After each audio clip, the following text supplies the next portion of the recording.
तो कल हमारा पहला दिन था और राजर्षि, अब राजर्षि का अर्थ क्या है कि जो राजा भी है और ऋषि जैसा जीवन जी रहे हैं। ऐसे राजर्षि अरिष्टनेमि ने बहुत ही कठोर साधना चालू की, तो उसके खुश होकर, प्रभावित होकर इंद्र राजा ने उनको स्वर्ग में आने का न्योता भेजा, लेकिन उन्होंने मना कर दिया।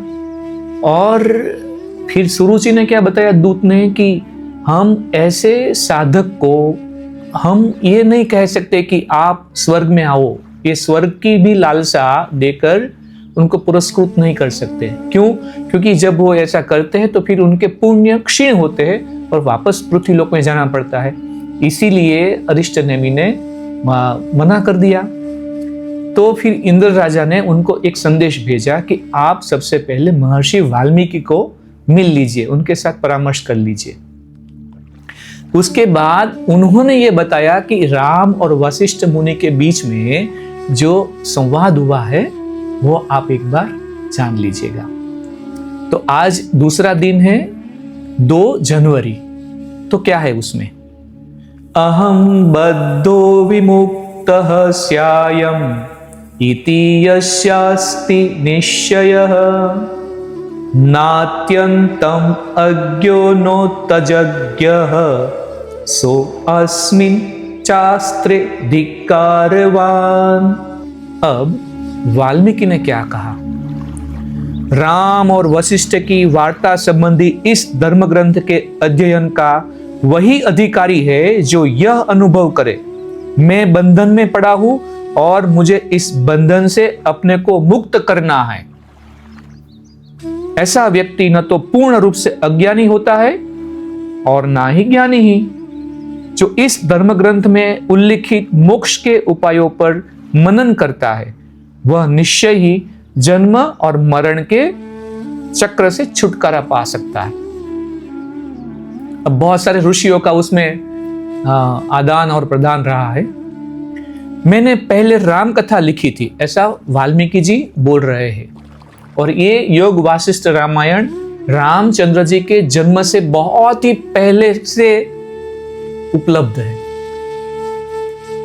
तो वाल्मीकि जी कहते हैं, मैंने पहले राम कथा लिखी थी और उसका वर्णन अपने प्रिय शिष्य भरद्वाज से किया था।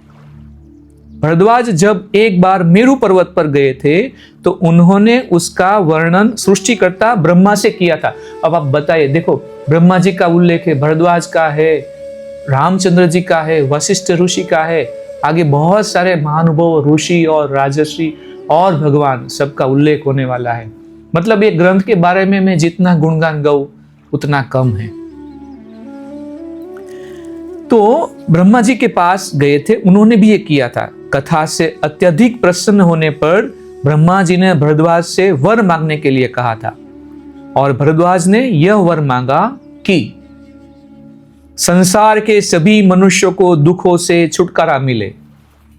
साथ ही उन्होंने ब्रह्मा जी से यह भी कहा, छुटकारा कैसे प्राप्त हो उसका उपाय भी कृपा कर आप बतलाइए। दोनों चीज मांगी, लोग छुटकारा भी पाए दुखों से और वो कैसे प्राप्त हो वो भी बताए।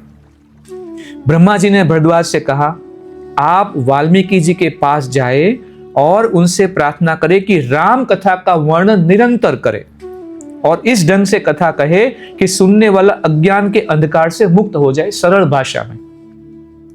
भरद्वाज से उससे संतुष्ट नहीं हुए।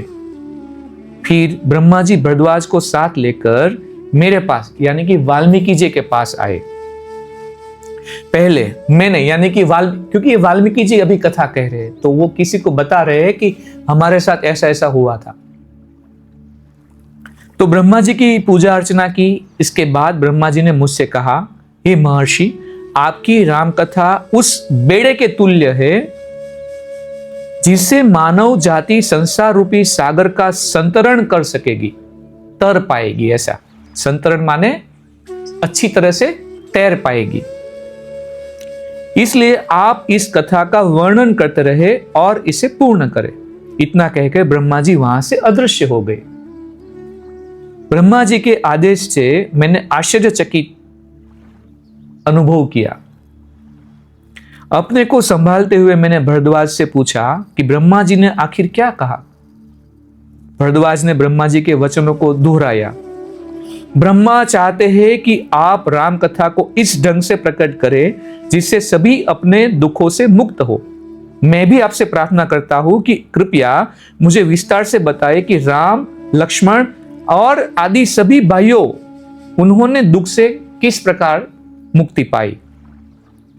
तब मैंने यानी कि वाल्मीकि ने भरद्वाज से यह रहस्य बतलाया जिसके द्वारा राम, लक्ष्मण आदि सभी भाइयों ने तथा राज परिवार के अन्य सदस्यों ने भी मुक्ति प्राप्त की थी। मैंने भरद्वाज से यह भी कहा, मेरे पुत्र, यदि तुम भी इनकी तरह जीवन निर्वाह करो तो तुम भी दुख से मुक्ति अभी और यही प्राप्त कर लोगे। अब जो वस्तु, जो ज्ञान भगवान राम, उनके सभी भाई और पूरे राज परिवार के लिए था, वो ज्ञान सुलभ हमारे लिए है। तो आज ये दूसरा दिन योग वासिष्ठ का गुरु कृपा से मैंने आपके साथ ये साझा किया। मुझे बहुत ही खुशी हुई। बहुत बहुत आभार।